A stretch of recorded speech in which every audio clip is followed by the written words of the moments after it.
Jadi, demam berdarah tuh kalau kita istilah kedokteran tuh patofisiologinya ya, itu ibaratnya bagaimana sih ini kerjanya itu adalah karena ada kebocoran plasma ya. Nah, hal-hal ini kalau sampai kebocoran plasma itu akhirnya trombosit turun, perdarahan, yang kita sebut syok itu gagal sirkulasi itu fatal kalau seperti itu. Nah, upaya kita seperti tadi Dokter Andini bilang, upaya adalah pencegahan. Bagaimanapun kita sebagai dokter kalau bisa jangan sampai pasien itu jatuh ke fase syok ya. Jadi fase demam berdarah itu ada 3 fase ya. Fase demam itu kira-kira 2-7 hari. Tapi biasanya 3 hari pertama tuh panas terus. Biasanya hari keempat mulai turun, di saat itulah yang bahaya.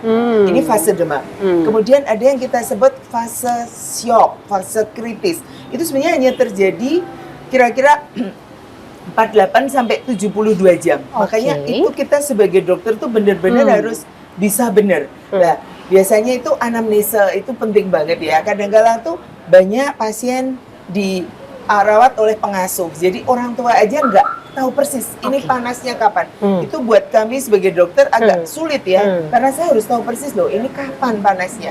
Karena saya harus berusaha untuk mencegah jangan sampai ke fase kritis ini. Nah, misalnya fase kritis ini akhirnya terlampaui, berarti pasien semoga bisa tertolong ya.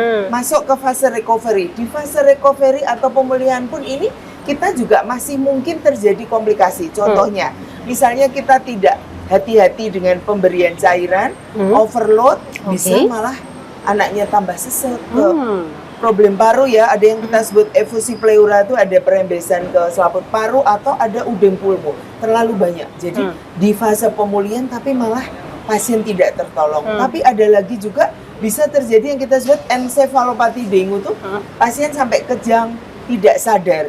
Itu bisa terjadi di situ. Ya, padahal itu sudah di fase recovery. Jadi tetap demam berdarah itu dari fase demam kita juga hati-hati, apalagi fase kritis juga di fase pemulihan pun kita hati-hati. Semoga bisa tertolong. Itulah upaya kita sebagai dokter itu harus jangan kalau bisa jangan sampai ke fase kritis itu. Begitu.